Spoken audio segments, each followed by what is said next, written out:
The broadcast is live. Welcome to Spoiler Talk. I'm Deviant and I'm joined by Axel and Five.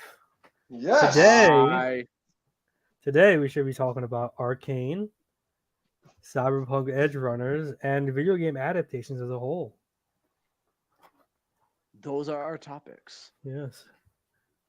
Video you game guys- adaptations, like just Like adapting video games to other mediums in general, or adapting video games into I like mean, like shows and animation. shows, animes, and all this. so all it's that. just any medium in general.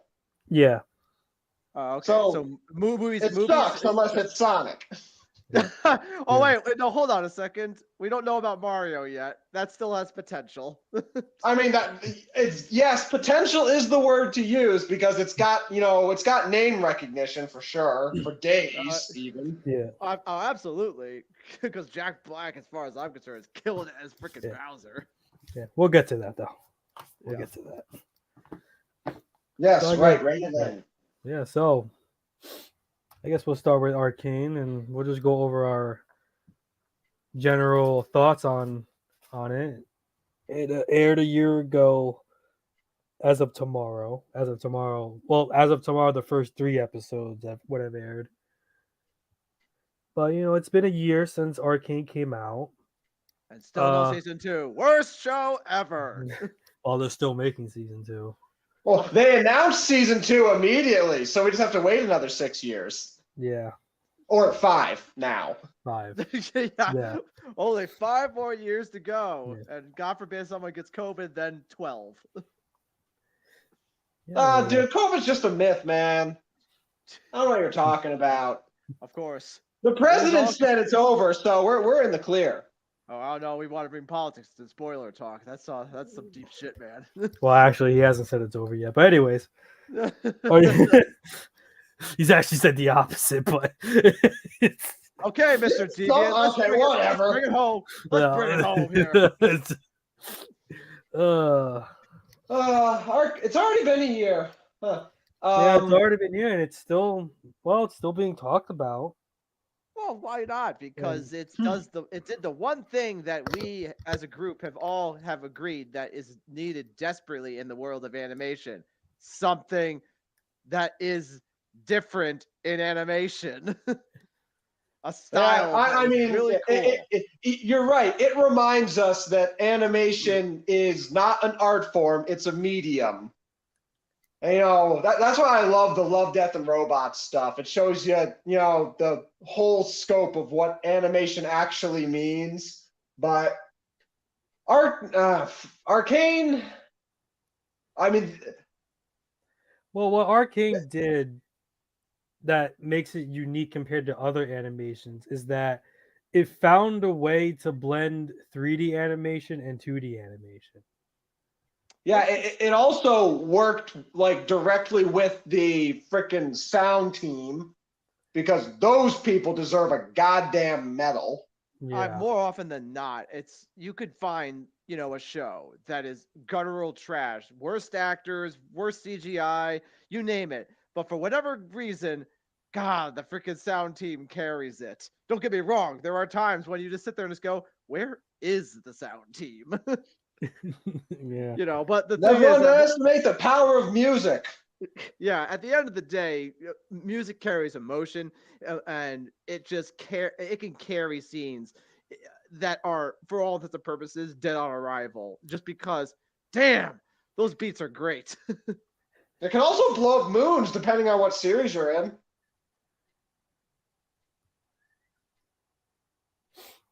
Really? Come on.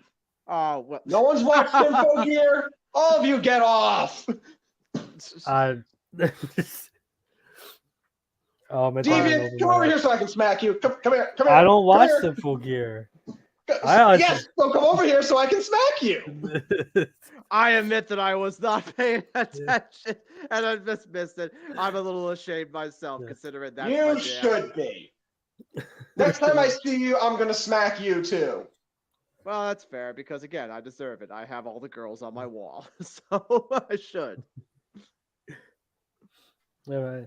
Yeah, anyway, yeah, but when Arcane came out, it was a it was the surprise of 2021 And because all Yeah, last year was like, I mean, not as bad as this year, but last year it was a very dry year when it came to Western media. And even though, and Arcade didn't come out of the blue, but it wasn't really being talked about because it was like I was still in my senior year of high school when they first announced they were going to make Arcane. And then really? you It didn't. was that long ago? It took, yeah. It was Huh. so first they announced in 2013. well that's Shit. oh God, you're wait making me feel old. Yeah, and it wait It's took not supposed to 7. happen this quickly. Yeah, what was it? God Christ, who are the creators of League of Legends and all the jazz again? it might have been What's the 2015, what's the studio but again? I brain farted Riot so hard. Games, Riot Riot Games. Games. Yeah, I mean, Riot Games put out their, how would you say, their roadmap, and Arcane was on the roadmap for 10 years.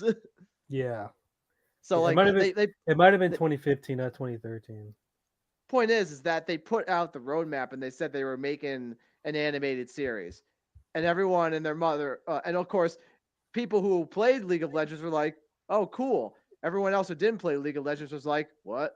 you Yeah, know, half so the people who didn't play League of Legends, by episode 7, they were like, wait, isn't this League of Legends? yeah, because that's the hilarious part. Because of course, I don't, I, what was it?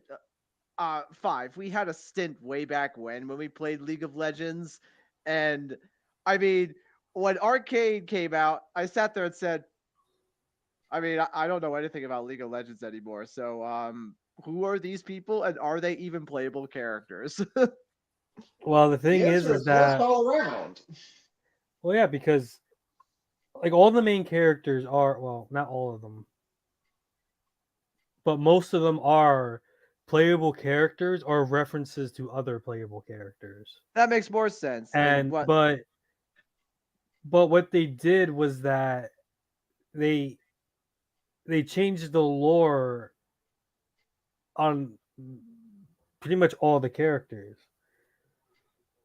Oh, because shocker! It decided to actually make write a narrative and create a show that wouldn't alienate all people who don't play League. Because I've seen that Well, no, plenty of times.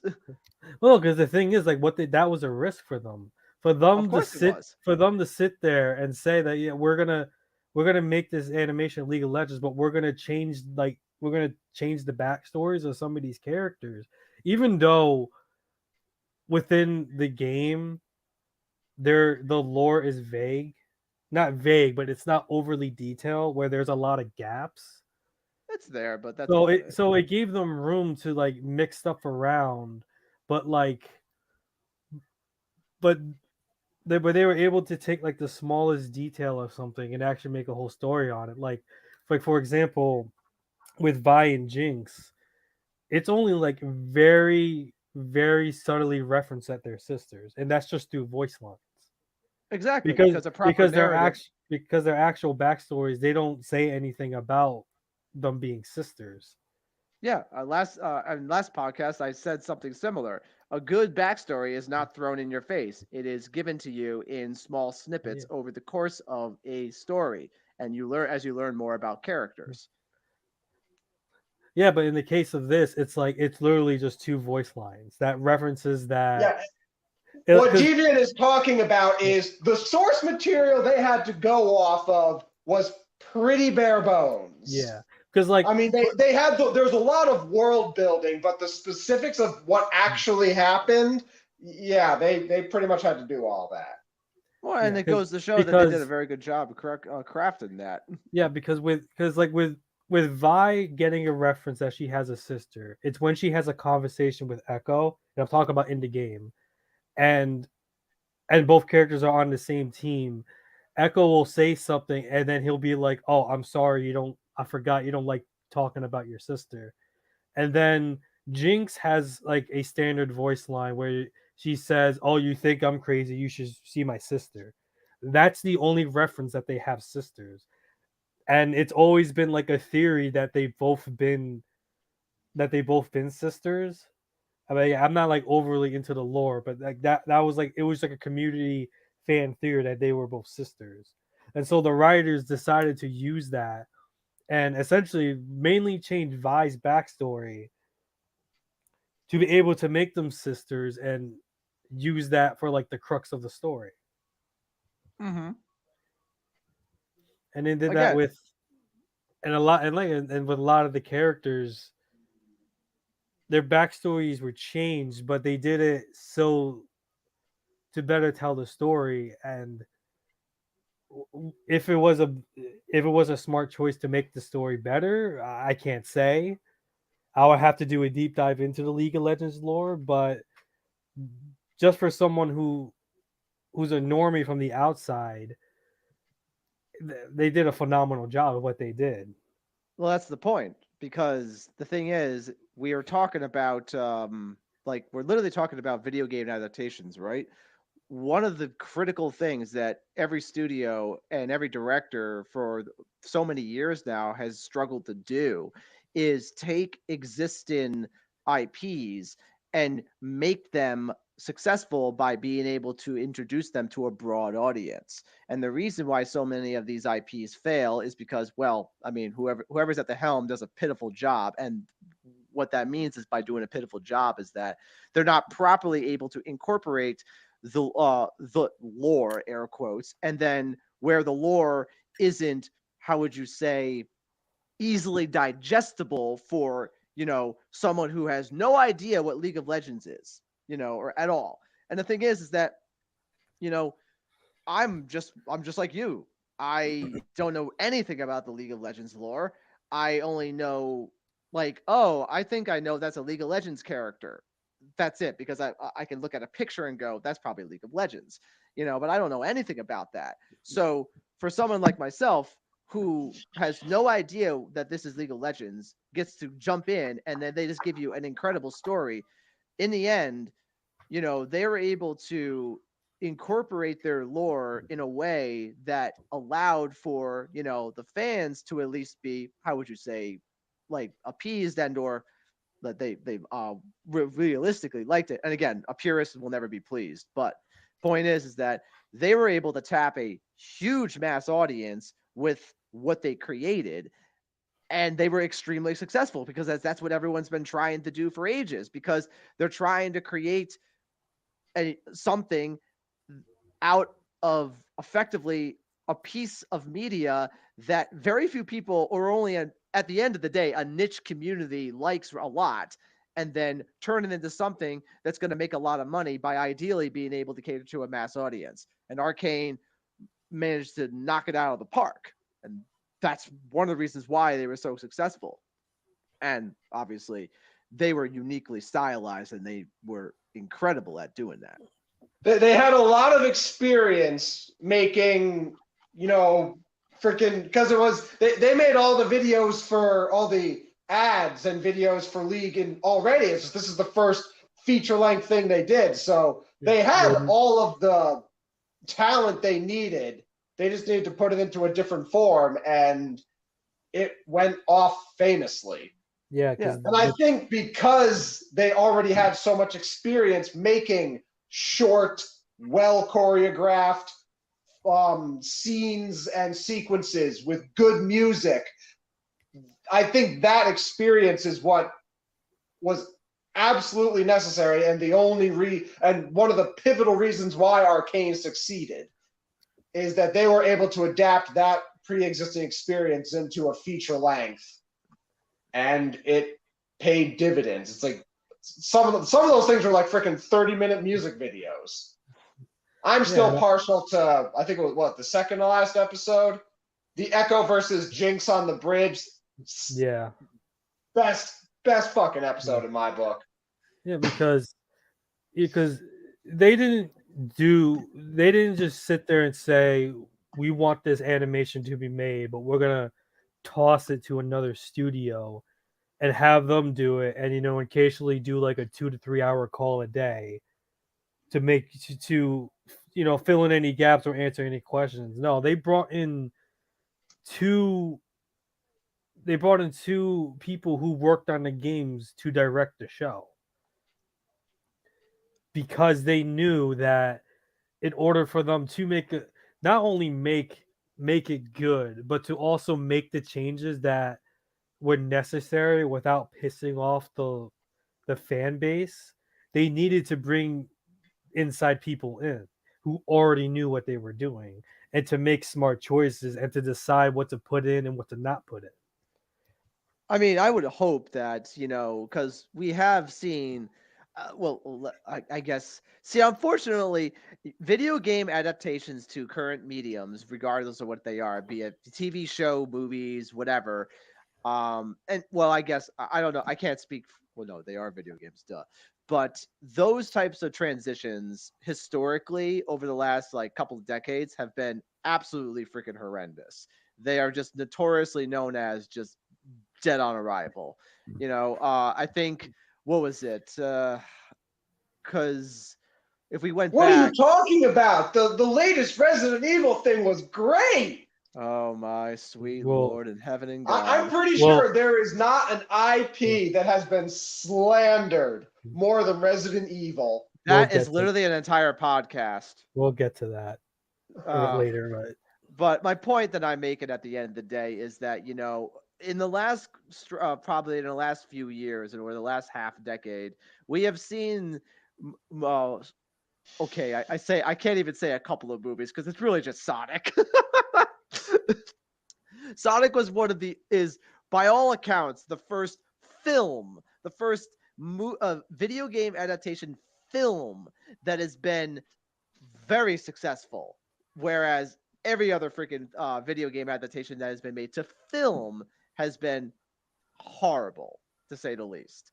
Arcane is an excellent example of a video game that was given a show and what rose to incredible success, far surpassing literally anything that ever came before it. It has now officially set the bar so high that, future IPs that come along have to sit there and go, I mean, we're not going to beat Arcane, but we got to kind of bring our A game, right? And that's a good thing. well, It's a bad thing and a good thing because it means that future projects understand that, well, look at what Arcane did and they were incredibly successful, but then they have to be realistic. It's like, well, I mean, do we have the ability and the assets and the range that Arcane had to be able to do what they did? And I would imagine that a handful of studios and other properties might say, well, no, we can't. But at the very least, it sets a precedent that if it's done right and you put in the effort, the proper effort, you can do very well. But then again, that entire notion has been around for decades, and yet that hasn't stopped people from making horrible shows and films. but I think on top of that is that Arcane at the same time was also an experiment because they took a lot of risks. Like for example, the whole, they decided to make all the models and backgrounds 3D, but all the effects were 2D. And then, picking back on what Five said about episode 8 with the fight with Echo and Jinx, like that, just that, I think it's like a 4 minute fight. That itself was a risk when they decided to do a transition from basically just a mini music video. Well, Five brought it up and how that's where they have most of their experience. So it does not surprise me that they decided to take what they know that they're good at and implement it and utilize and evolve it in a way that is incredible. Yes, they took a risk, but generally speaking, that's how all the best things are made, is that someone takes a risk and it pays off. You know, there have been others that have done the same thing and have failed miserably. I can't think of a good example though. Well, I mean, so far there hasn't really been anything up to par with Arcane. Right now, Well, Arcane is its own. It's its own little Arcane entity is in a the corner. singularity. Yeah. yeah, it stands to be and will be probably for a very long time a singularity.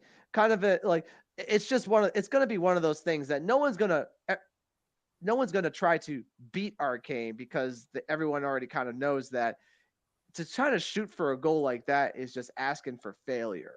You're Well, destined to, I mean, you've got to It, understand that when you take a shot at the king, you better not miss. and yes, it's not that's even. very fair. And it's not so much that they're destined to fail, because there are many. There's many movies and animations and even songs that have mimicked each other constantly. Or take an The, inspiration if yeah, we're being taking a little bit more inspiration. The positive. issue is the cost. It took 7 years from.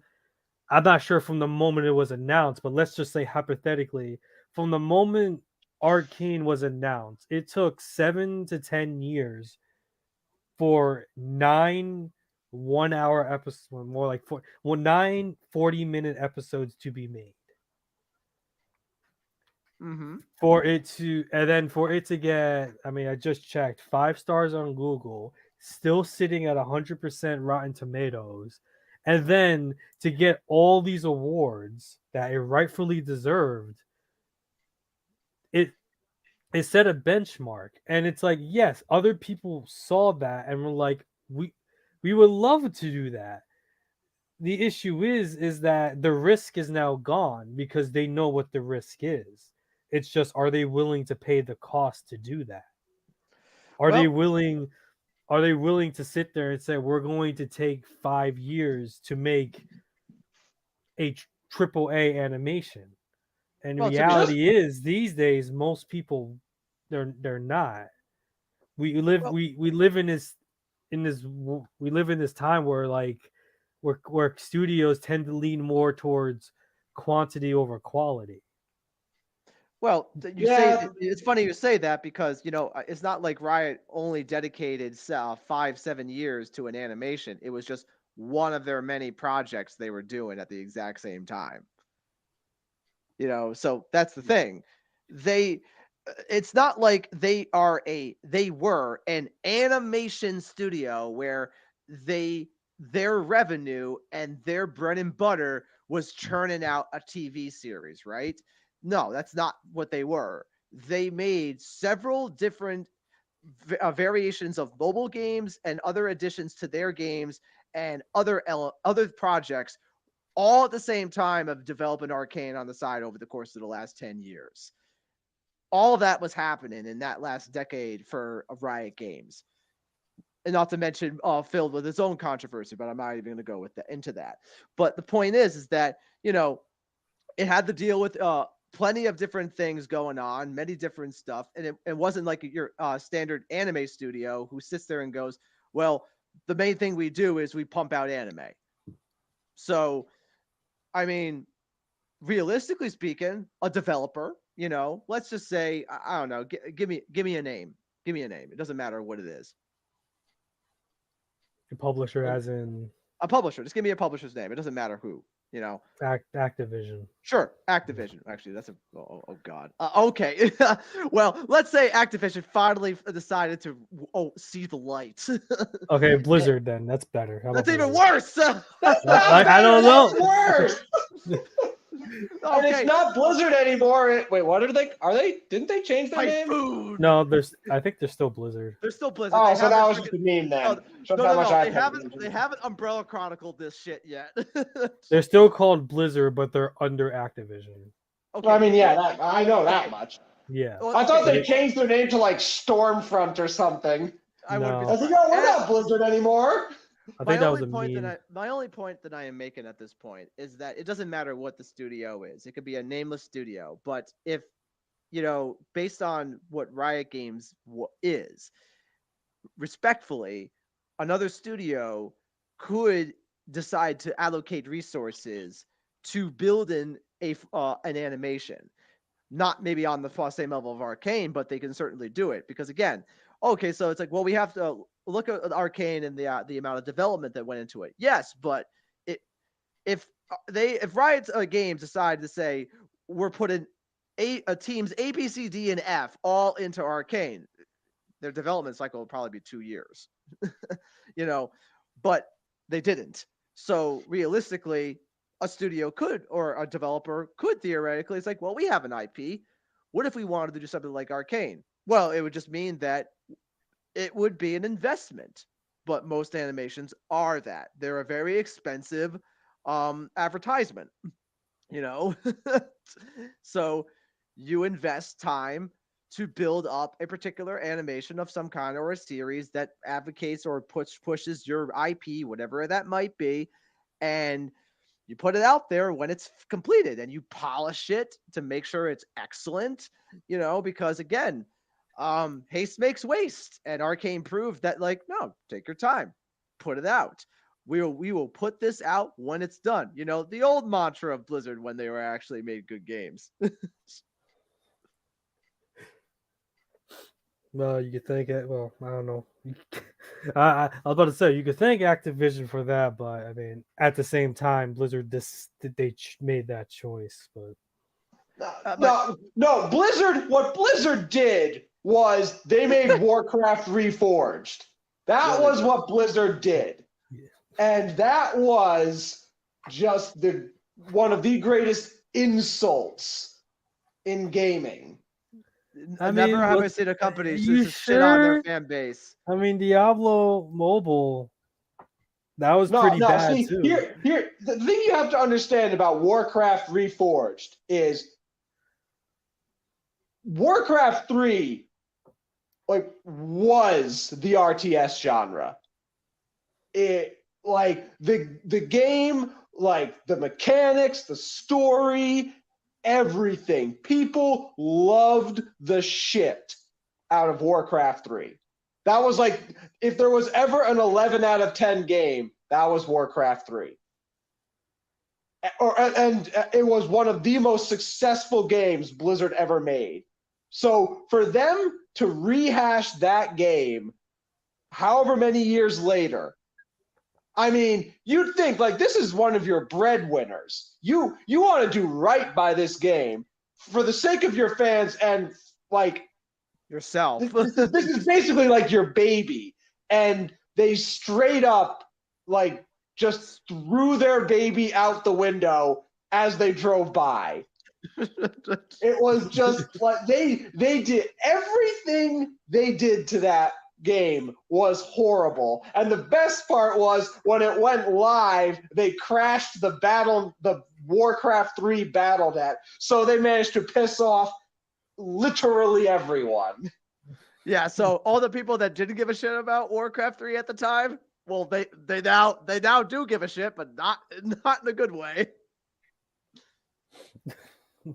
I mean, it's just one of those things where it's just, you have a very precious IP, and then all you do is just squander its potential by doing something like they did, which is the exact opposite of what Riot did with Arcane. They took risks, but they put the time and the effort in, and they were very much rewarded for their efforts, which is what should happen, because no one, you almost feel bad because there have been, I can't even name them, but I know that they exist where, and it's not even just like video game adaptations, but you have people who have projects that they try to get out, and it finally gets out, and you just sit there and go, it sucks.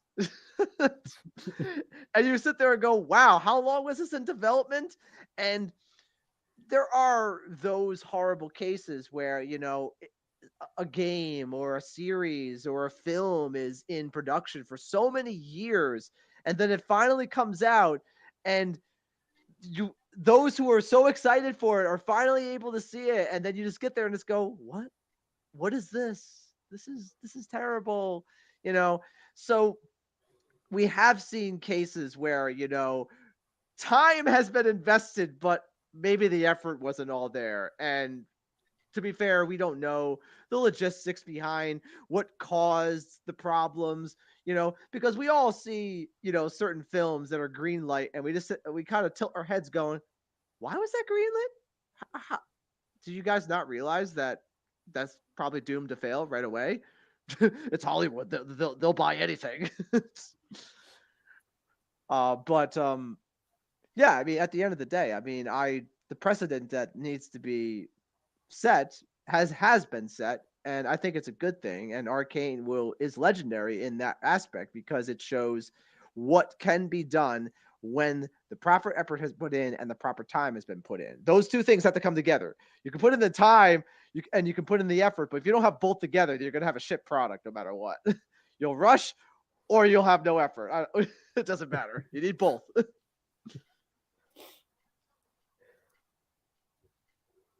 But yeah,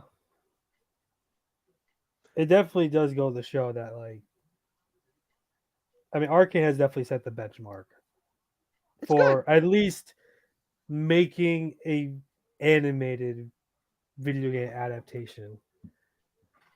Oh yes, and it's good because I mean we've gone so many years where video game adaptations have just done so terrible. It's a nice to see that there's a change of pace, a kind of a shift in where it appears that the IPs that are being greenlit are getting a lot of attention. And Well, at least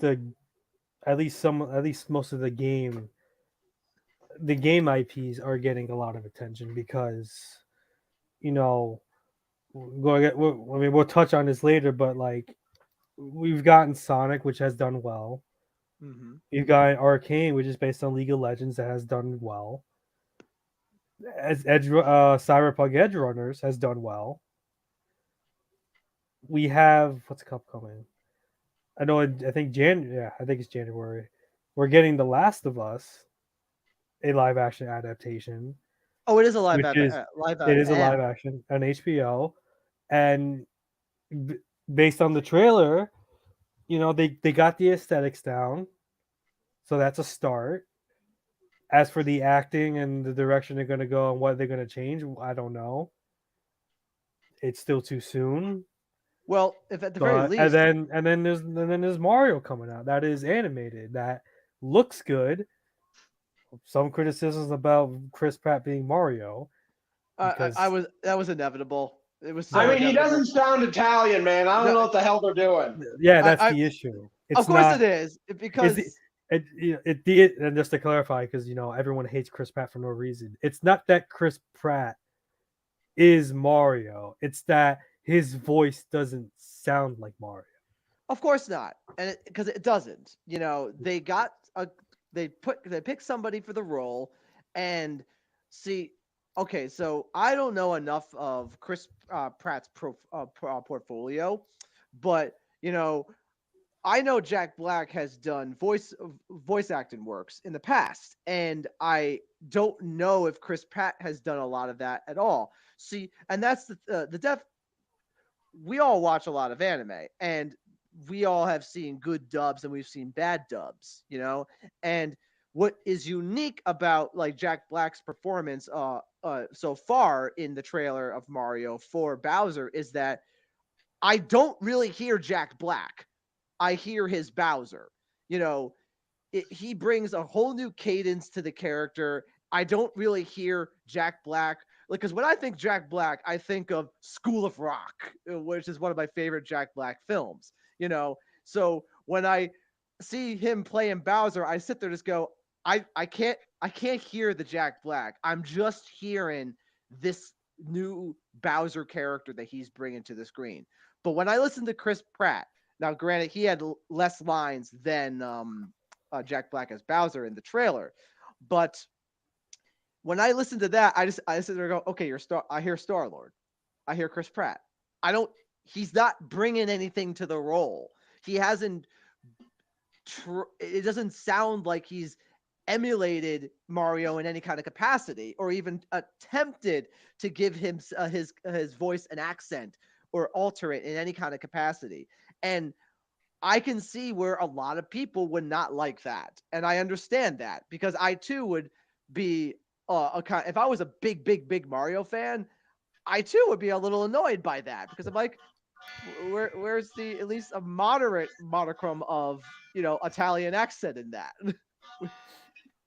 But then again, Bowser's original voice is that, well, it's nothing like Bowser's what original voice is exactly, because that's the thing. Jack Black's Bowser, I think, is great because Bowser is kind of like this big goon doof in almost every rendition that he's ever been in, and he has almost in every case like not a lot of intelligence. And again, what Jack Black brings, he brings the the screen a villain that actually feels like, no, this is the king of the Koopas, and he has a presence, and it just works. I mean, we'll have to see about the full film, but again, I can only go based on the trailer, and I'm very, very impressed with the trailer for what that was brought.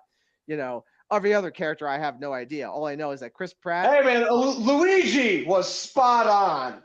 Yeah, His the one. scream was the most Luigi scream you could possibly do. The only thing that I will say is that, see, because again, I mean, Jack Black, it brings a totally different voice to Bowser, right? And I personally love it because I love Bowser, and maybe other people would disagree. That's fine. And then you have Toad. We all know who Toad sounds like, but yet the Toad had one major line, and I sat there and said, I instantly love this character. I loved the voice. I just loved it. I thought it was great. So you take one look at Toad, and in real life he would sound annoying as hell. So it makes sense. So I guess in the end, what's really being said here is that the characters that appeared in the trailer that got lines, Luigi, of course, being the best, they brought to their roles. You feel like that they actually really brought something to the role, and I just unfortunately feel that for Chris Pratt, the problem is that the stakes are high because he's playing Mario. He a legendary IP character, frankly. So there's going to be a pretty high expectation. And then on top of that, it doesn't really sound like he brings much more than just, I'm Chris Pratt. I'm a name on a board. Yeah, it's definitely looking like Mario. It's going to be one of those. I mean, again, it depends. It might come out with another trailer and it might fix his voice. But as of right now, it's looking like it's going to be one of those we movies. just talked about this. I mean, do you guys remember the original Sonic trailer? Oh yeah, absolutely. That thing got like booed out of existence. Oh yeah, because to the point where they sat there and said, "Okay," like the original creator of Sonic made a freaking tweet saying, "I'm concerned." well, the story behind that is that actually the director of the movie, like before that the comments exploded on social media, he was already like talking with people saying we need to make a change. So they were well aware of the backlash before the backlash. I mean, okay, congratulations. Whereas, then why couldn't you have thought about that a year before into production? I mean, did you not take a photo comparison? I mean, it's the big. Well, from what I understand, it's that it's the whole trouble of we're taking this character, yes, but we're putting him in a live action setting. Do we go realistic or do we go animated? Uncanny Valley! Yeah, Uncanny Valley! and they decided to go the realistic route, and the response was Uncanny Valley, and he was, I don't want to say, he was smart enough to know that, yeah, we need to get on this ASAP, which they did. And then months later, they came out with a new trailer and they redesigned Sonic. Yeah, and the day was saved. So there's a possibility that with Mario, they'll fire Chris Pratt and then get a whole new person to do all the lines over. Or again, I don't know. It depends on what they feel like they need to do if they need to change it or not. But it could be, hey, we're gonna need you to come back in, try to redo the voice lines, or They might just try to edit it to make it sound more Italian. Now the They thing might is just that here's the thing though, because in comparison between Mario and Sonic, you're talking about a visual obstruction that literally turns the film into hot ass garbage. At the end of the day, Chris Pratt not sounding Italian is, at the end of the day, one of those things where you sit there and go, okay, it's just, does it ruin the experience for moviegoers? Well, maybe big Mario fans, but the average person is not going to give a crap. Hell, there'll probably be more people who will come see the film because it's Chris Pratt more than people who would not see the film because Chris Pratt's not Italian. Whereas Sonic's case is just, that was a abomination of abomination of the uncanny valley, which would scare the shit out of children, and no one would want to go see. I mean, I guess we'll have to wait and see for that. Well, that's very true, because we can theorize into the ground, but the truth, and yes, Sonic already is out. We already seen Sonic is now history, where it went on to make that change and put out an incredibly successful film and immediately greenlight a sequel, and then 2 years put it out, and already has a third in the works. I think it's due out, was it next year or the 2 year after, like 2024? I'm not entirely sure. I'm not entirely sure either. Point is that they already are set for a trilogy. Their first film gave them a freaking trilogy, So Mario is only a trailer right now, and we all know what we just discussed right now. What has happened with Sonic in its first trailer? Right now, this reception for Mario's trailer, I'm sure is, well, social media is social media, and they will do whatever, and they will do what they do, which is, complain. They'll have their discussions, air quotes. And, at the end of the day, we will see. I mean, I only speak for myself when I say, when I saw the Sonic trailer for the first time, I was horrified. When they corrected it, I was very satisfied and very happy. When I saw Mario's trailer for the first time, I gave it pretty much 2 thumbs up, because at the end of the day, Chris Pratt not sounding Italian is one of those things where I sit there and go, it's kind of like I watched an anime in Japanese, and now I'm watching it in dub. 9 out of 10 characters sound great, but one of them doesn't sound as good, obviously. Doesn't bring the same kind of level of that one of a character, or maybe like 4 out of 5 characters. Let's be more fair. So 4 out of 5 characters are good, but that one character is not so good, But after I listen to it, I can get on board with it and I move on, because it's not that bad. It's just different. You're more forgiving than me. Well, in general, I used to be a lot more rigid, and I've learned over the years that I can't always be like that, because I miss out on things, and it's just pointless to have that kind of rigidity at times. And don't get me wrong, though, there have been dubs that have been ruined because of one bad actor. Trust me, I know. But then again, the one that comes to mind is not one actor, it's multiple ones. Well, I guess since we're on the topic of anime, Cyberpunk Edgerunners. Well, I was able to get through the first 5 episodes of that before we started the podcast. Honestly, it's been on the back. You made it through the first 2, so you pretty much know the ending. Well, that's true. I don't. Hold on. Did you get to the episode with Maine? Maine's the big boss runner, dude. Yeah. Yeah, I mean that was like did you get to his episode? No. Where it's ooh. I got to the episode where the guy with the lanky arms and the visor got his head blown off by a psychopath. The psycho cyber psychos. the cyber psycho. Yeah, that one. And then I pretty much, that was the last episode I watched. I think that was episode 4, because I got to episode 5. So I watched the first 4 episodes of the series. You stopped 1 episode too short. I ran out of time. I think 5 would agree with me.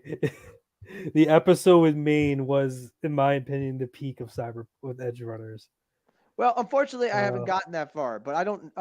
And if you're telling me that it only gets better, then my praise for it will only grow because what I have seen already has been wonderful. I love the main protagonist.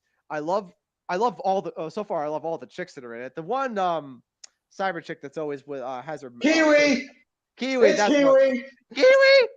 She's I knew actually you very wouldn't sweet. like Kiwi! Yeah. you don't like kiwi? No, I What? no, no, not like. Oh, Yeah, no, she doesn't say a whole lot, but I'm just interested in her character. But that's the whole thing. I mean, I like all the characters that are present. They're interesting, and it incorporates the world of cyberpunk very nicely, and it gives me a story that I can really kind of sink my teeth into. I love the main girl. Oh Christ, what is her name? Lucy. The main girl's Lucy. name's Lucy. She's wonderful, and she has a number of layers to her that's very interesting, and the way the scenes have been played out between her and MC and the MC have been David. really David. David Thank Martinez! you. Or Davison. Never, never that episode. Davison. It's Davison. Oh my God! Stop speaking so loud. You're so rude. But I really like her. I like how she's been written, and I enjoy how each episode we get to explore a little bit more about each of the characters. So I'm very curious to see where we're going to be moving forward because I would imagine that we're going to get more and more about the characters. What's the little petite ball of Rebecca! fire? I was gonna say, what's the Rebecca. petite ball of fire? Because she is wonderful. She doesn't have a lot of lines, but every time she's on screen, I sit there and just go, great. Because there was that montage episode where he, like, David has to like light speed her into afterlife because everyone thinks she's underage. I sat there and said, "This is wonderful. This is why short girls are amazing." She almost Because wasn't in it well, she's wonderful, and I because hope. the creators of the game they told Trigger they didn't want her in it, and Trigger basically sat there and said the lolly stays.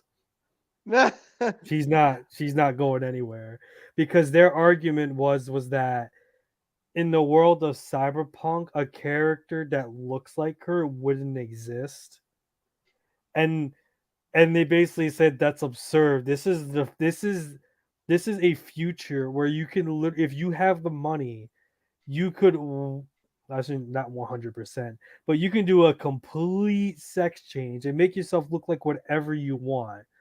There's at least one person out there who's like, no, I want to be a short petite girl who for some reason has bluish green skin and red eyes, and I forgot her hair color, like platinum blonde hair or something. It's crazy because, but that's the Yeah, thing. That's what makes cyberpunk exactly. So I totally agree with Trigger because at the end of the day, all the characters are exotic, they're eye poppy, and they're interesting.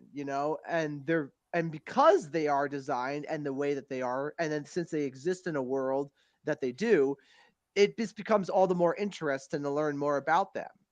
And I honestly love stories about kind of like the ragtag group of you know individuals who run uh they run jobs, and they're all kind of just like this. They all do their thing, and it all comes together, and they're like this Frankenstein of a family.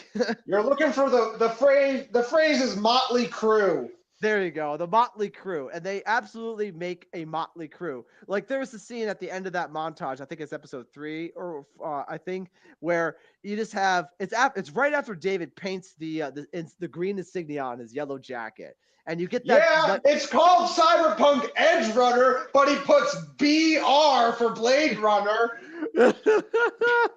I give but up.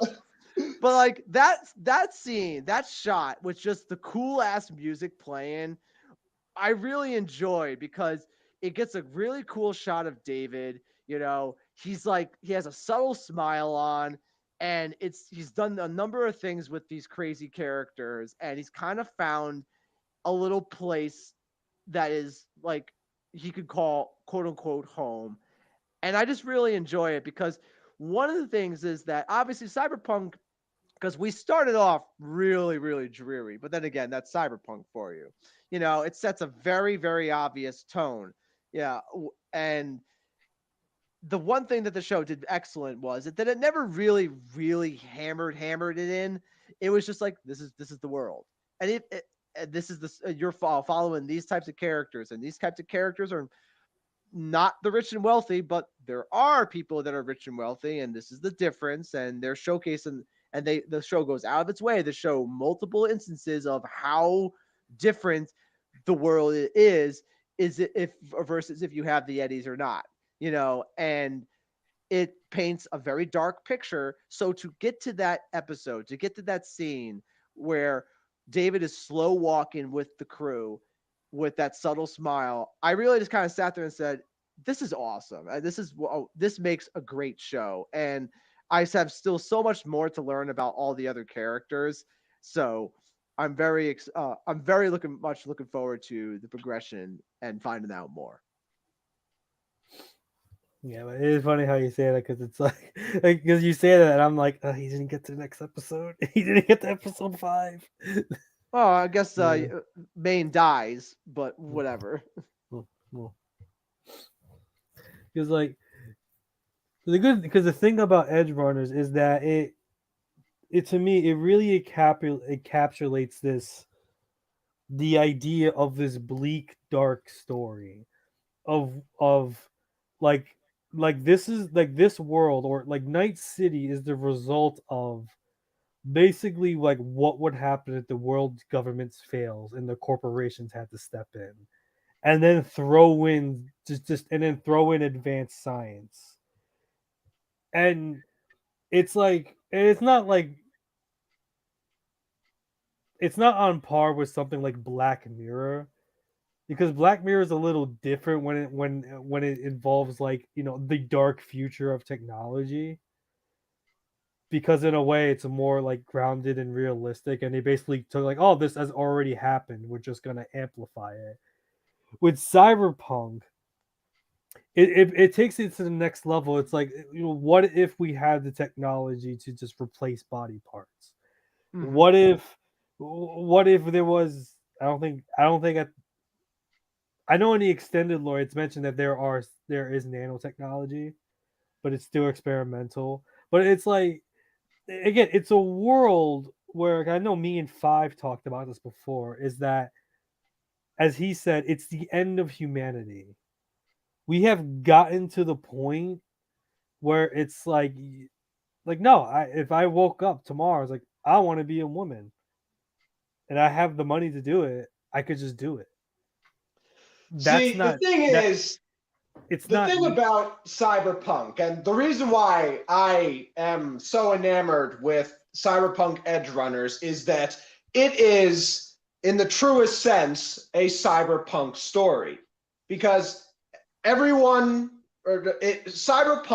as a concept is a dystopia.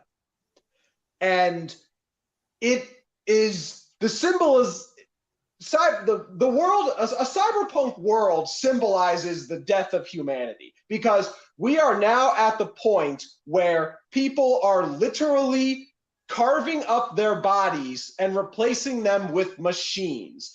You can't get a more direct metaphor than people swapping out their soul for calculators. Humanity is dead, chivalry is gone. It's just this, like, all the virtue in humanity has now been replaced with metal, lead, and all that stuff.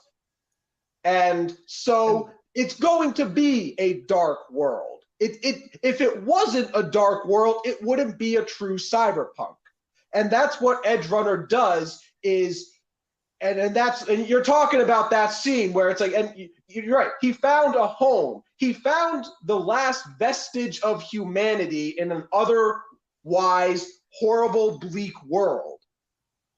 And it's at the end, and this is why, because I know I've heard a lot, like, there's a lot of like gripe about, oh, it's so predictable, where it's like, yeah, no shit, it's a very predictable end. Spoiler alert, a bunch of people died.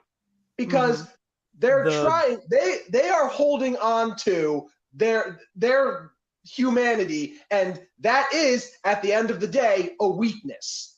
Because when you go and try to punch someone in the face, when his hand turns into a gun, you're gonna fucking lose. And that right there is Cyberpunk. I mean, the opening tells you how it's going to end. You know from the very beginning, whether you realize it or not, you know how the story is going to end. And to touch on the fact of like it's the loss of humanity, like that's the whole thing with this like cyber psychosis, is that it like this is a world where it's like you can just swap out body parts for metal and cybernetics. You could literally put a supercomputer in your brain. But by doing that, the more you enhance yourself with cybernetics, the closer you are to becoming cyber psychosis, to the point where you will literally use your humanity, go insane. And the anime and the Edgerunners, it encapsulates that, not just through the opening, but by what happens in episode 5, and that for that to happen to, spoiler, to happen to David, where he also goes down that route, because like that's just it's inevitable. It is not possible to survive in this world without some form of cybernetics, and like anything, it can get addictive. No, and it can lead you down. I think on top of that, it's the other thing of David. Another great thing that I was really happy how the show did it is that David is the epitome of the tragic hero. Because going back to what I said before about when it's like, you're going up against the city. Like you're going up against the world. And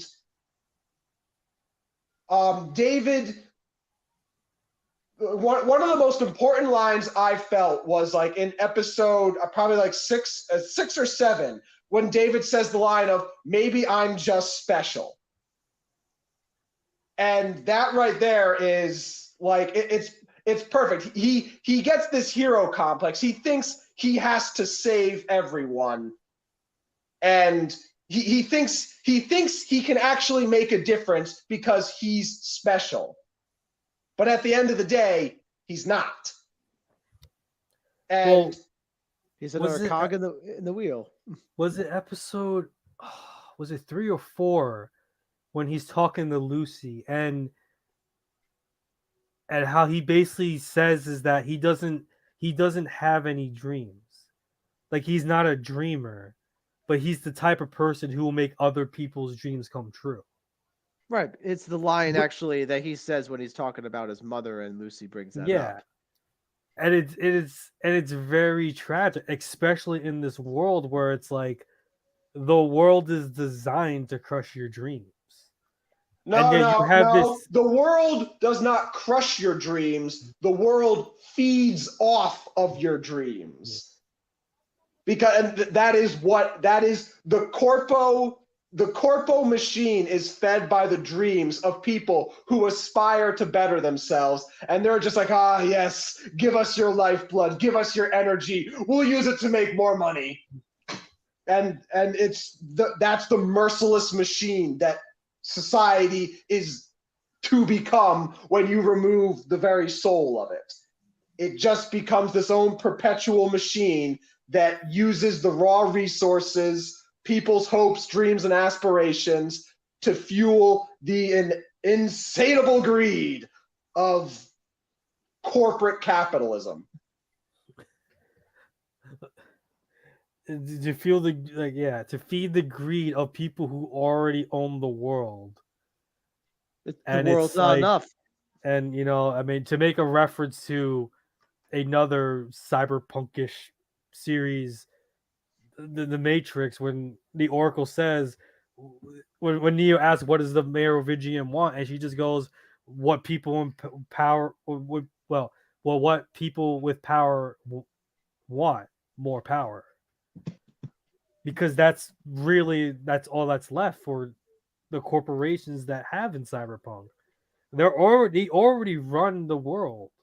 They own everything, and now it's just one like okay, how do we one up the other corporations? How do we grow bigger? Because capitalist. It's all about stock prices, revenue. How do we Free one up ourselves? If you're at the Competition. top, the only place to go is up. So you just keep on trying to one up yourself. well, I mean, or down. Well, And no, you can't go down. That's not an option. You got to go up. Because if you fail, Yeah. then you go down. Then your competitors beat you out, and then you lose money, and then no one wants to buy No, your I'm stuff. saying like I'm saying like that. Like the reality is, when you're on top, there's only one direction to go. But for them, it's like we can't let that happen, so we have to stay. Yeah, at the top. exactly. Yeah, Progress. We need progress. Yeah. We need to seek even higher heights. and and it's just and in the anime, it takes it one step further, where it's like, well, how do you how do you escape this cycle of this bleak world that Go to the fucking moon. yeah, you leave. You literally, it's like, no, you have to, you have to leave. It is the And tragic tale that these types of stories are. It's very similar to the Sin City kind of storytelling, where it's very dark, it's very dreary, and at the end of the day, if there even is a quote unquote happy ending, it's very melancholic. You know, and I don't know what this story is going to end, but I can only imagine No, it's not. you do. You know how it's going to end. you know how it Yes. ends. Like I So said, the opening tells you how it ends. everyone But does, but like, that was the But ending while I melancholic? do say that it is a very, how it is going to end, the way it does actually end is still a little, in a very trigger way, a little over the top and wonky, but still satisfying to watch. Damn it! Can't you see we're having a moment? Fuck you! The best line in the show. I was Yeah, actually I mean, really like the last episode, No, the like, last just, I mean, episode, it Adam Like, Smasher was a fucking fantastic villain. yeah. I And as like much he was just so damn cool. and as much as Rebecca was, to me, slowly getting annoying, the last episode really redeemed her and made her a very likable character. With pretty much everyone, I mean, even Kiwi. Even Kiwi at the end, I was kind of like, oh, I wish I saw more of you. And I really wanted to get to know her more. And it's so and the funny part, it's so funny that the person who the what or the two no, because like out of the two people who survive, one of them, it's like he's literally the most human person. and Who that's who actually kind of funny that you say that, because of course one of the messages that David is given at the very beginning of the series is that you got to get your cyber implants up. He's told that like you got flesh and bone can't keep up. That is a line. Dude, you gotta say the full line. It's time to chrome the fuck up. Yeah. Fucking love that line. That's actually another whole entire segment of the Cyberpunk that I really just enjoy. And Steven, we talked about this a bit as well, but the nature and culture that it exists in that world. Because one of the things I've always never really liked in certain types of narratives is when slang is kind of forced in certain places, and what you can tell that the people behind the work actually gave thought to how and what people would say and the slang and language that would develop in this type of world. And it's very real and it feels very natural, Whereas so many other either stories or books or shows that I have read or watched, I've just felt it seems so out of place. Like you just kind of threw it in there, you know, and it just makes me think, oh, that's really, and because it makes you think like, well, why do they say those things? And some of them it's pretty obvious, but for me, who's not really into, doesn't really know a lot about like the cyberpunk lore and everything, um, like when they say chrome up, I understand what that means, you know, but the thing that I honestly always come back to that I want to, they never ever explained it to me, and I haven't really dived in to ever find out. But eddies, it's like the Canadian currency of the loonie. How It's do they euro get? dollar, That's where isn't the it? eddies. That's what the Well, eddies. That's the where Yeah, the thing, eddies. no, it's it's both. ED euro dollar. So it's ED E's Eddies. Yeah. Oh, okay. So it's something that they say, you know, and I sit there and I go, I never really made the connection because, well, frankly speaking, I never actually seen it written out, like the currency. I never actually looked at it. I didn't play the Uh, game, so what yeah. can I In the say? game, it's spelled out, but it is still like it is a little like it's not a leap to make the connection, but it is very like it's not it's not as quick to catch. Well, my only point is that I never actually saw a physical representation of their currency, is as in like written their like the U.S. dollar, you know, or the yen. I've never actually seen what it looks like on by, and so I never actually. They always called it eddies, but I didn't know it was the ED or the E, like just like how it's like the EU for the pound or whatever. So now that I know that I the connection makes sense. But it's just one of those things. I just go back to what I was saying. It's like all the slang, it just layers the world, and it creates all these extra interesting things that people say that you get to learn about as you further interact with the world and the characters. And I just think that Cyberpunk does it very It's well. the little pieces of culture. Yes. The best way to make a world seem real is to give it some culture. Yes, and I think it's very very well done. Yeah, it's like when you play the original Cyberpunk, those ads. Yeah, there's some culture for you. Oh, that there's a lot of culture that is there. Here we But just get random but cyber it, sex but it, scenes. but yet like that also fits into the world Of course.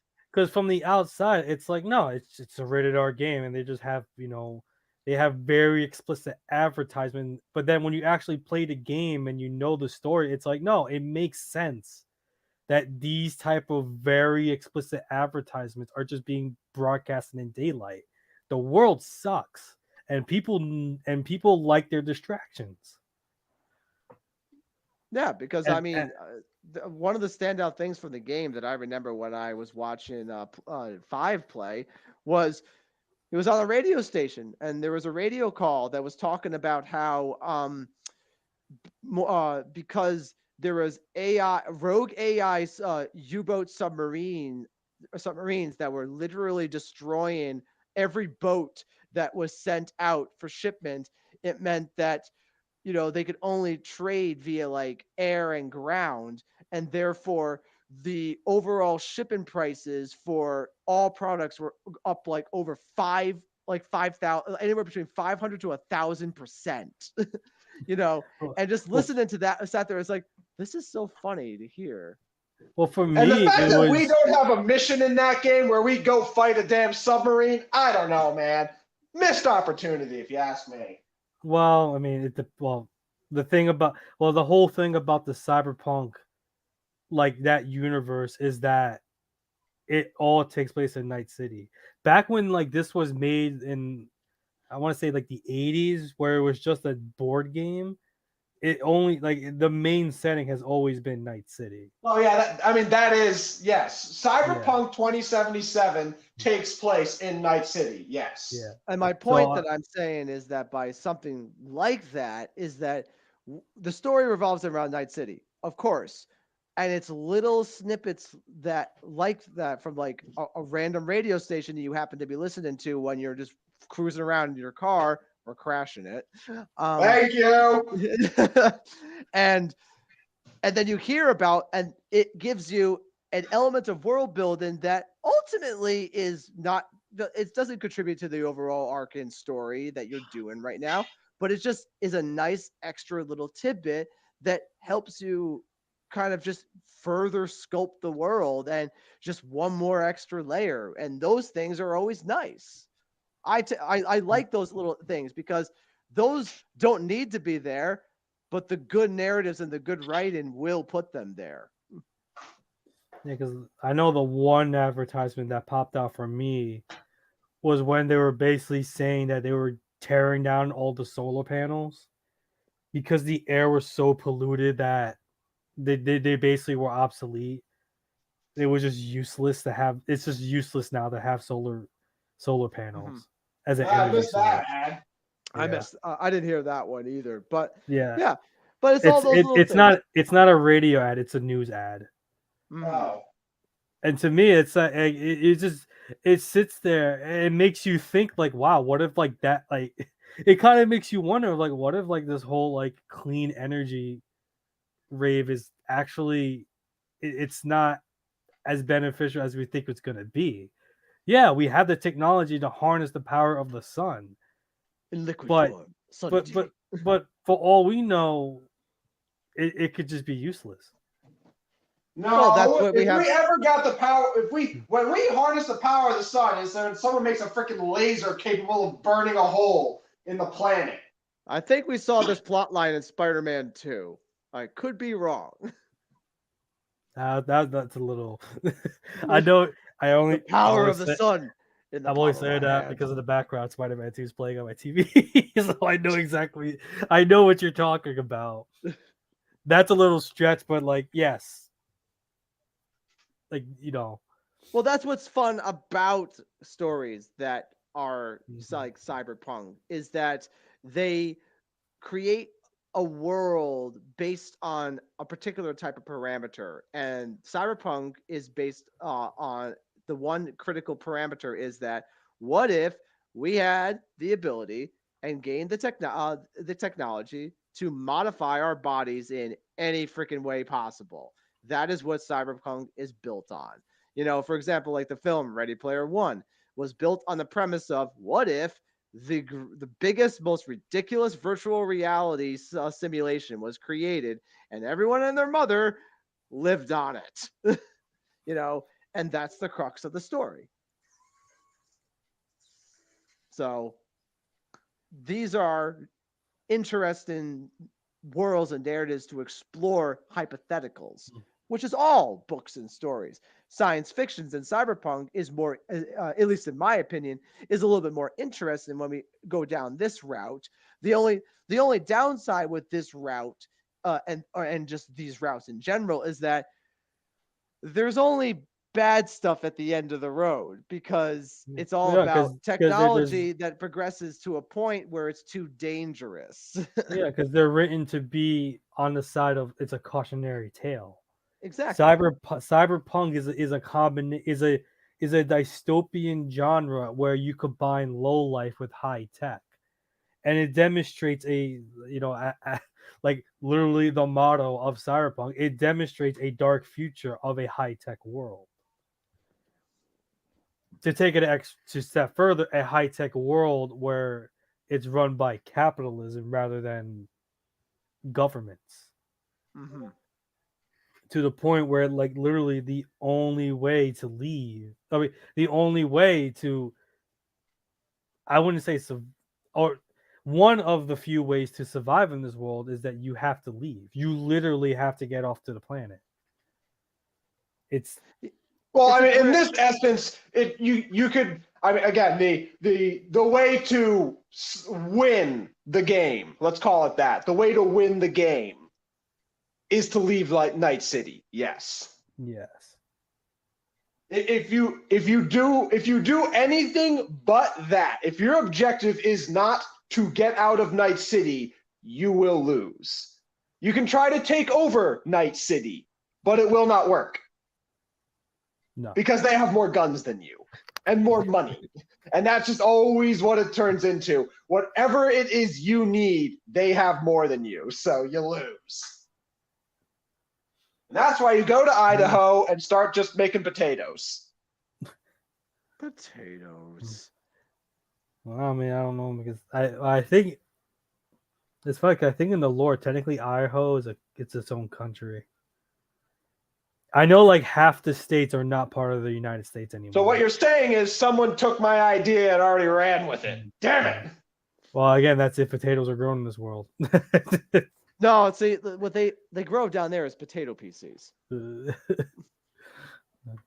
But yeah, That was another one of my favorite advertisements. Was the slaughterhouse contains 30% real meat?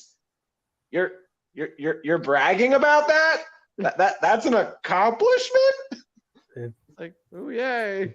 The dark future where most of the food's synthetic. It's hard to that's just the way it is. Especially with cybernetics, it's kind of like, do you even eat? Do you need to eat? Or do you need to just pump this solution filled with chemicals and you'll be good for the day? Yeah, that's basically what it would happen too. Oh no, let's ask Adam Smasher. Adam Smasher, do you eat? No. Okay. No, I'm pretty sure he's like fed. They just feed him the souls of children. More than likely. Yeah, but it'll be interesting to see where the story goes. Because we're getting DLC. Yeah, there's DLC. Did they? I know we're getting another Witcher. Did they say they're getting another Cyberpunk? We are getting another Cyberpunk game. Next year, we are getting the DLC called Phantom Liberty, which is basically you working with the, I forgot the name. The newly reformed United States. I think it literally is called the new United States of America, but whatever. But yeah, they announced that there is another Cyberpunk game coming. That's all we know about it. It's just they're planning on making one. Huh. Cool beans. So, well, I personally find the story interesting, and frankly, I would love if we continue to see good game adaptations continue to do what they do. We have several representations now, or when I say several, or at least a couple of representations now. Well, if we go in order, we have, I mean, I said this earlier, but like, we have Sonic the Hedgehog, which broke the trend. Yeah, it broke the curse. Sorry, I was getting a drink of water. It broke the video game adaptation curse. I don't know what came after that. I want to say Castlevania came after that. Castlevania came before Castlevania that. Castlevania was after Sonic? No, the first season of Castlevania came before Sonic. Yeah, I don't know about season 2 or 3. That timeline didn't sound straight to me. Yeah, I can't speak for season 2 or 3 though, because I don't know the development cycle of that. I just know that season 1 came absolutely before Sonic. Let's find out. 2017 was Castlevania. Yeah, then that came before Sonic.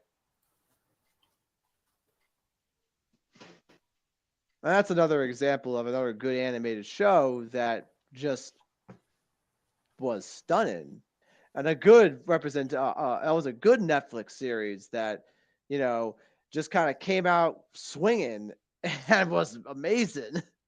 Well, the first season was a little slow. Yes, it definitely was. The second season just took it out of the fucking park. Oh yeah, because season 1 spent most of its time setting up the groundwork. The foundation was being laid, and then once the foundation was laid, they just went crazy, and people did get laid. Still that was season 3. No, season 2. No, season 2 he gets laid. That's how he gets bound. That was season 3. That's season 3. That's season 3. Season 2 is when they actually fight Dracula. Yeah, because season 1 ends with them. Right. Season 1 ends with them basically going, we're gonna find Dracula. Season 2 ends with them killing Dracula. Season 3 was them parting their ways, and then season 4 was just, yeah, by the way, the world sucks. And then they reunite. I am Vladimir Dracula Tepesh, and I have had enough. Fireball. Still one of the coolest lines. Yeah, I mean, talking about like English voices, like God, that was like a phenomenal dub. I mean, yes, it wasn't originally made in English, and Japanese was tacked on afterwards, but. I mean, but even Edgerunners is actually very, very good as well. I mean, it's a fantastic dub. For sure. And on top of that, what I'd love, I went with the default language. I was just like, whatever, I'm not going to change anything. And then what I thought was so funny, because I think it's in episode 2? They fight bikers that speak Japanese. And I was just laughing so hard. Yeah, I think I watched like half of the first episode in Japanese, but I couldn't do it. When they started talking on the phone, or the phone in their mind, like they were talking so freaking fast. I was like, no, English, please. I can't do it. It's actually funny because when they do talk in English through the phone, it's a little janky. And it's like, it's so weird. It's like I always remember when David talks to Maine, and like Maine's like macking it with his girl, and it's like, bad time, D, bad time. It's like there'll be times where like they repeat themselves, and it's like it's just like, oh my God. It's like you're reading the text. You're not really supposed to read the text, and the reason you don't, because it doesn't actually sound like proper English when you read a text. Well, yeah, because it's abbreviated, and then they have like it's like you're reading like the standard shorthand of a text, but then it's overlaid with voiceover. Yeah. And then you sit there and go, oh, I mean, because there's been tons of shows in the past that, just have like, they have the audible sound of like the text being made, like click, click, click, click, click. But the way this is Cyberpunk, so it's all like audio, like internal interfacing. So they are communicating. It's almost like they're espers, but they are basically telling their mind silently says, right, this is what I'm saying to this person. And they could literally not, like Maine could be tonguing his girlfriend and having a conversation with David over the line. And it gets a little weird because you sit there and just go, wait, how does that work in the, like, I get this is Cyberpunk, but how is that being translated? Is he gonna get like little like tongue slurps in there and mixed in with his audio? If it's all in your mind, no. Well, yeah, that's the thing, and that's what it just boils down to. And at the end of the day, how that translates into text from you thinking what you want to say, and then that gets converted into text, sent to this other person across that hundreds of miles, and then that is relayed via voice from the very thing that you thought. So it's not like you speak into a phone and then Siri goes, is this what you want? And then picks up all your voice and creates a text. Instead, you think it real time, it's sent to somebody else. Yeah. I mean, don't get me wrong. It's incredibly jarring. It's funny that we say that, oh, it's a little janky. I would imagine it would be if we had it. A little sidetracked there, but yeah, like because we had Sonic, as in good video game adaptations. Sonic, Castlevania, Cyberpunk Edgerunners, Arcane. I feel like there's one more. I know there's technically other shows on Netflix that are based off of video games, but I don't know if you would classify them. Well, you're forgetting like the most important. Arknights, of course. Second. Okay, that's the second most important. Oh, well, yeah. Granted, the Trails anime is still like 6 months out. We don't know. It's gonna. Let's hope it does well. I need this in my life. Yeah. But but for once in recent years, we've been getting good adaptations. Mm-hmm. But then, but then you get, Resident Evil, and it's like Resident, what the I don't, hell, I don't know. what the Get- hell. I could, so the thing is, I don't really, and you're right, because the age old question just turns into, we have to spend the last hour and a half talking about how to how to take a IP and be successful in creating something, right? So it is very fascinating and incredibly frustrating to look at the track record of the Resident Evil series and look at what has been made in both movies and TV series, and just sit there and just go, who gives the control? Who sits down and says, "Well, this is what I want to do," and everyone just universally nods their heads and goes, "Yup, that sounds like a great idea." You And know, Resident Evil is one of the easiest things to adapt. It's a zombie apocalypse with creepy mutants. I've said it since time Well, before, because sit this writer down. All you have to do is spend some time on the wiki. You don't have to spend too much time. You know how many hours you have to spend watching Let's Plays to see all the games? Not a lot of them, for Christ's sake. And then you have everything. Boom! Write me a script. well, there's two reasons why typically it's rare. It's not very. It's somewhat difficult for studios to make an adaptations of certain things, especially with games. The first one is the rights issue. Is that we don't know how much of the adaptation they're allowed to adapt. Are they Um, what did they sit there and say you can 100% adapt everything with the names of the characters, the way they look, the storyline, the plot line, everything, or okay, was it so just you're only allowed to use the name and make here's the thing. certain references? Okay, so generally speaking, when it comes to copyright law and rights and what and the owning of particular property and intellectual said property, generally speaking, there are obviously clauses that can be written in contracts that says that you can't use this character, you can't do X, you can't do this, blah blah blah, etc., etc. But generally speaking, when a studio goes into a written agreement with, I want to use your intellectual property in the development of X, it typically means that you are being allowed to adapt what the medium into whatever it is you want, and then those people who obviously hold the rights for it will get like kind of like a say in, well, if they like or dislike or don't like where you're going with said project, so it is still to me baffling that any studio picks up Resident Evil, and it would be even more baffling for me if you told me that Capcom has directly said, no, no, no. What has been produced so far in the Resident Evil franchise's like track record of horrible adaptations, they've sat there and said, no, no, no. We want you to make this like this. We want you to make it bad. We don't want you to follow our lore and story and narrative and characters and everything. No, no, no. We don't want you to do that. We want you to do this shit horrible thing.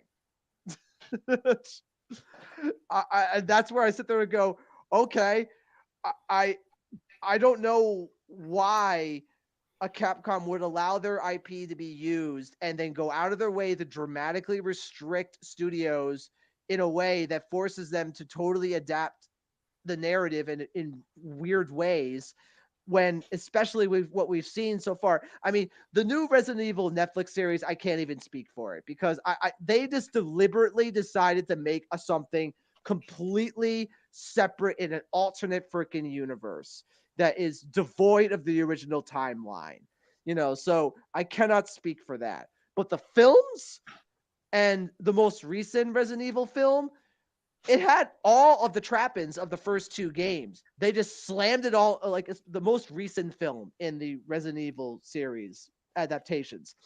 what was it called? Was it just called Resident Evil Zero, or what It was was it called? called the movie Yeah, the most recent Resident Evil film. Resident Evil: Welcome to Raccoon City. That one. That was the one. That most recent film took all of the narrative plot points for the most part from the first two games, slammed it together in the worst, most horrible, terrible way, changed up everything because, of terrible, terrible decisions and other elements at play, you know, and made a dreadfully horrible, disgusting film, despite having all the tools and narrative ability to create a interesting story that could still command a presence that all people who enjoy zombies in general could get behind. But instead, we got that dribble of a mess. Don't know. I won't know because I wasn't there on the board. I wasn't there for the signing of the rights. I didn't get to see the contract. But you know what? Whoever made the final say or sat there and said that this checks out, well, they're all idiots. And if Capcom sat there and made it hard for them to make a film, then that's on them. I don't know why they would do something like that. And from what I can tell, no, I mean it's just that whoever the people who get their hands on the Resident Evil franchise for whatever reason just want to really all they want to do is make bad series and bad films. I don't know why. Maybe because I think it's a big joke. Maybe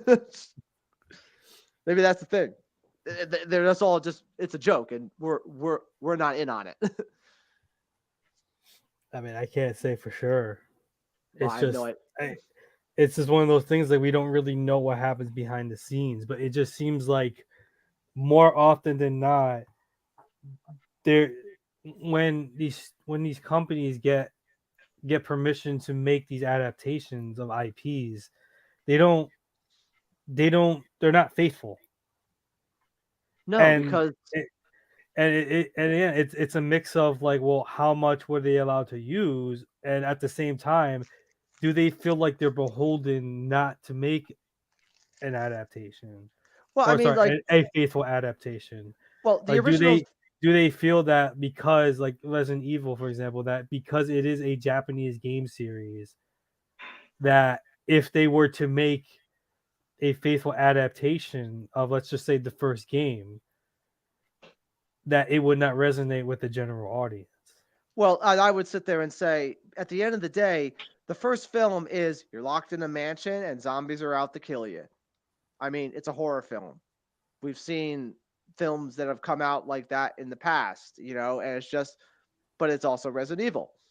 Am I saying that could you make, should you make a whole film about that first game? I mean, you could, but it might be a little bit, considering the nature of where we kind of stand nowadays. I think that the film could still be successful because I know that we tend to lean to like more paced kind of like scenarios, but we've also seen very successful films that are built on suspense and proper build up tell a really good story. And I think they could make a game off of Resident Evil's one that does just that and sets the groundwork for the following series of films that would follow the game series. You know, I mean, I can't speak for eventually what the narrative goes down because Resident Evil takes because generally what it goes is that the first game is the original and it's a good story. Resident Evil 2 has always been like one of like kind of like really good peak Resident Evil, one of the better ones. And then obviously Resident Evil 3 kind of takes a couple steps back a little bit. And it's not as good because it came off the coattails of Resident Evil 2. And then you have Resident Evil 4, which is the prodigy child of Resident Evil.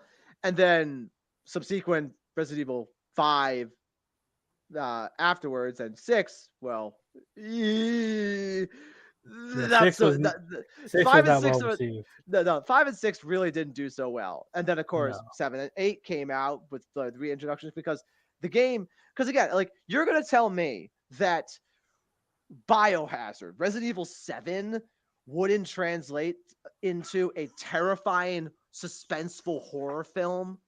Well, you And have to not to get mention, there first. well, my point is that it is Resident Evil at its core is a suspenseful psychological horror at the end of the not psychological horror actually. That's more Resident Evil Biohazard.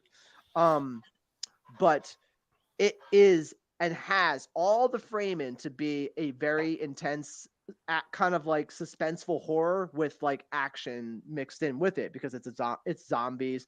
They're all stuck in a mansion. There's the underground and like there are there's so much lore and stuff that happens that creates plot threads in that one game that opens it up to the next Resident Evil films. And it just blows my mind how every film that has come out has been atrocious. I mean, the original Resident Evil series was, I mean, the first film came out and it wasn't a great film, but arguably it wasn't a terrible film. It just wasn't a good film, you know. And the subsequent films that came after that were pretty freaking stupid, and to say the least. And then that series concluded, and we were just like, okay, Resident Evil will never get another film ever again. And then we got Resident Evil, the return. Was it the Return to Raccoon City? Welcome to Raccoon City. Welcome Raccoon City, which to fans in general probably should have been a little worrisome being called that title because if we're kind of starting over, why are we starting on Raccoon City? Yeah. And naturally, I like myself and almost every other freaking fan of Resident Evil sat there and said, yo, we just combined the first two games. And we just rushed through everything and we got a horrible atrocity of a freaking film. I'm not even going to touch on the elements of the woke nature of the film. I'm not even going to go down that route because how Leon was showcased and how we just blatantly gave up the potential of Tyler. What's the Asian woman's name? Is her name? It's not. Is it Ada? Like what is it? Ada Wong? Yeah, it's Ada. Crap. What is it? It's Ada Wong. Yeah. Okay. Yeah. See, I said it before because they just totally and completely just turned Leon into just I don't even know a husk of a fucking almost sweared there. There's my swear jar for the day. Of a husk of a character, not even remotely what his original character was. In the original Resident Evil, he is a newbie cop being transferred to Raccoon City. He's very green, and so he's a little naive and wants to help, blah blah blah. And then you have it's Claire Redfield, right? Yep. Okay. So you have those two joint stories that you follow in Raccoon City, and they missed so much potential by writing a story that pitted Ada Wong and Leon on screen together because it is a great story that showcases, Leon who wants to do right and wants to help people, and Ada who is a driven individual who only sees like her sole prerogative and mission and doesn't care who she has to get in what she has to do to get in her way.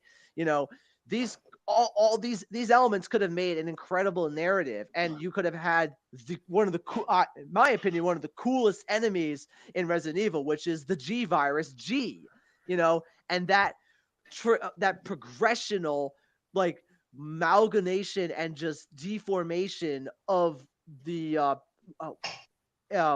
god, I forgot the goddamn who is the creator of G, the professor, the doctor. What is his name? Christ, I forgot his name. Regardless, you know who I'm talking about. Yes, yes.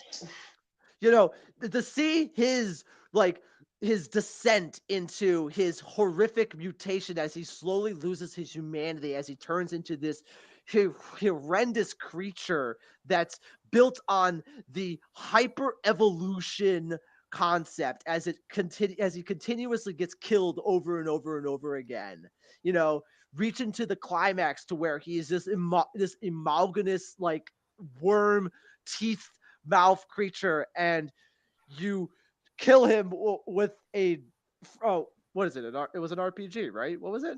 No, you kill him with a minigun. You kill him with a minigun, right? I mean, you may love G, but my heart will always go out to Mr. X.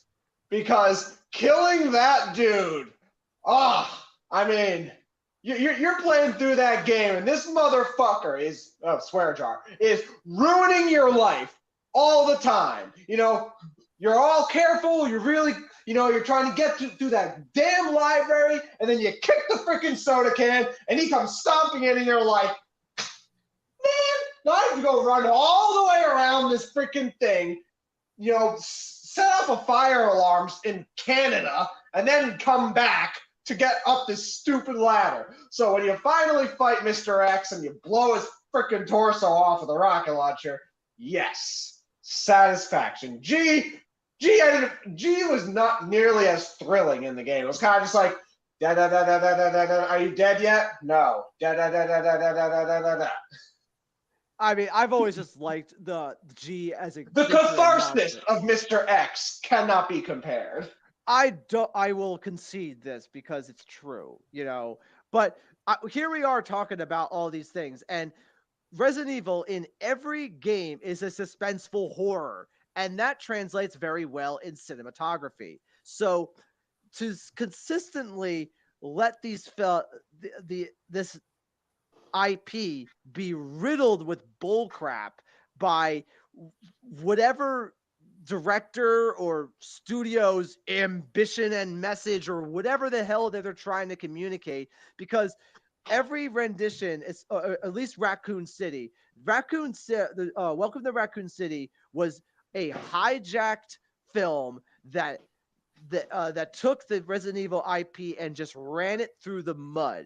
That had the creators in that had clearly showed no care or any desire to be faithful at all to the story, and they created a horrendous piece of cinema. It is easily lauded as one of the worst Resident Evil films. Maybe not as bad as some of the earlier Resident Evil films, because they really got stupid. But it is just a crushing disappointment to see time and time again these Resident Evil films and series come out with their horrific, stupid stories, and you sit there and go, just make an adaptation based on the actual story, and you actually might have a decent series or film. God freaking forbid. And that's where I just kind of end it, and I go, will I ever get it? Probably not, because we see it time and time again. We've been talking all this time about successful game adaptations and how we've started to see success. And it is just impressive to see how Resident Evil just continuously fails over and over and over again. Yeah. I mean, I think by now it's not possible. No one's going to make a good Resident Evil adaptation unless it's like a fan film or an independent film. The only hope really at the end of the day is we got to get the right team together that wants to do a faithful adaptation, because the only way I can ever see a successful adaptation of the Resident Evil series being done would be that we wouldn't be able to start from the beginning, because that's long since dead. There's no hope for doing that now. What could be theoretically possible is that with the advent of Resident Evil 4's remake on the horizon, they might decide to and dare to create a movie adaptation of Resident Evil 4. And if they ever decided to do something like that, Capcom would not want someone to half-ass that, because it's kind of their baby, and they would want it treated right and done right, and therefore they would give it to a team with the hopes that they would do it right. Other than that, I can only see that we could have Resident Evil films based off of the actual individual successful Resident Evil games, being Resident Evil Biohazard, Resident Evil Village, and of course Resident Evil 4. That's the only thing I could ever see ever happening in terms of films at this point where we could actually have faithful adaptations. Other than that, I think it's totally hopeless. Yeah, I think some time's gonna have to pass before anyone's even willing to watch another Resident Evil movie. Well, case in point, again, what we've been talking about is the idea that 10 years ago, when anime adaptation, when a video game adaptation film was announced, we would automatically have expectations in the gutter because we just knew the track record of those films.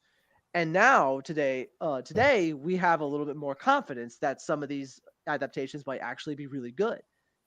Uh, and so we are a little bit more open to the idea that they can be good because we have seen success. Resident Evil films hasn't ever seen success. So if they ever announce something that's Resident Evil related in the form of a TV series or a film, all the fans think the exact same thing right off the bat. It sucks. And that's their tempered expectation. It just sucks right away. Which is sad. Really is. Sucks to be a Resident Evil fan. Yeah.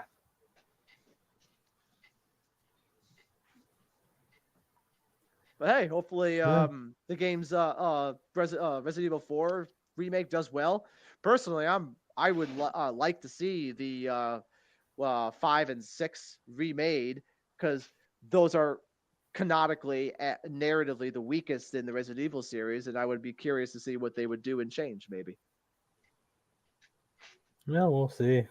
Yeah, but that's that's what I'm looking forward to maybe in Resident Evil. I'm not hoping for a TV series or a film. That's just never going to happen. I have more of a hope in what they might do with the game remakes.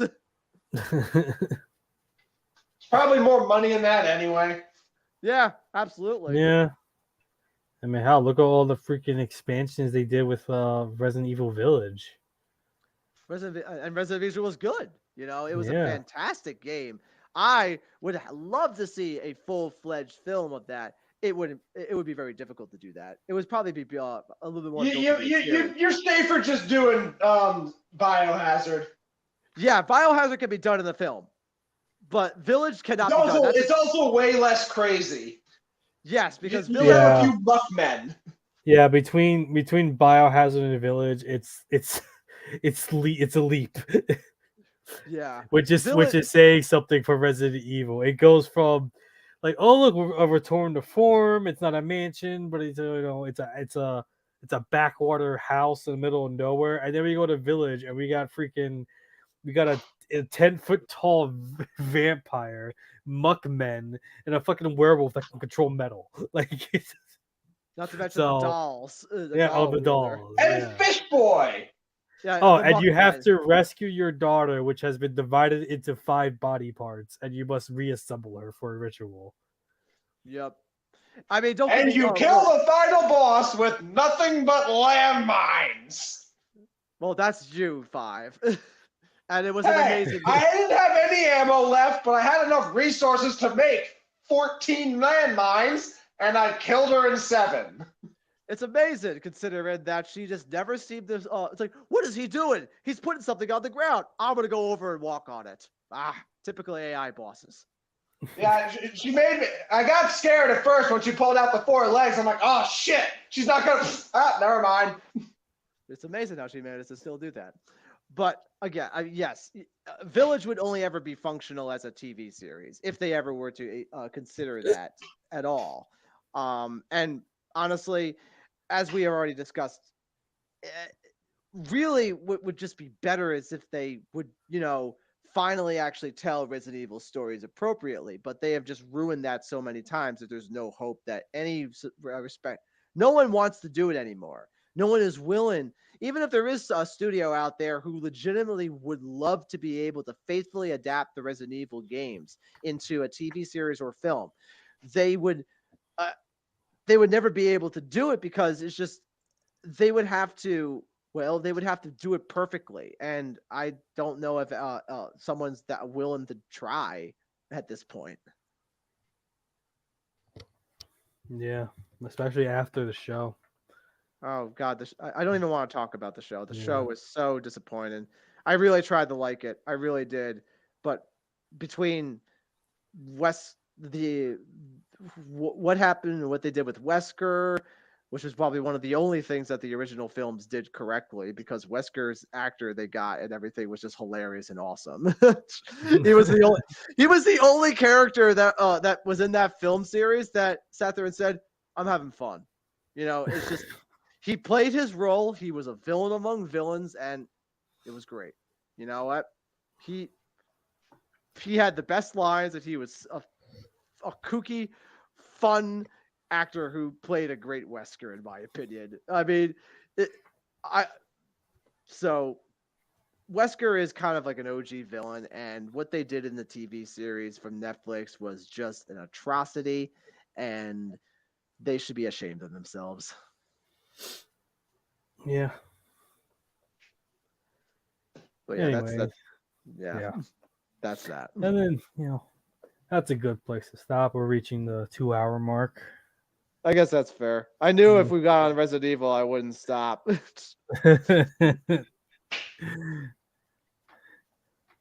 Well, anyways, that's it for tonight. All right, I guess we'd be signing off. Yeah. All right. Well, gentlemen, it's been a blast. For all you viewers, future viewers, zero viewers, I've been Corson Exel, and good night. I don't know if they're actually viewing this. I mean, we're kind of live. Talking. It's live. Oh, yeah. Live. I don't actually. Well, I mean, we're a podcast, right? Don't you normally just listen to podcasts? Though then again, I'm typically a social media, so. There is a chat, so it technically it does exist that people could come in and say something, and we could have a viewer. Right now, it's a whole 0. So I'm saying goodnight to the 0 people. Eventually. One day. One can be so hopeful. Yeah. Bye. See you next time. Follow me on Twitter. Patreon. Bye. Bye. Follow the affiliate links.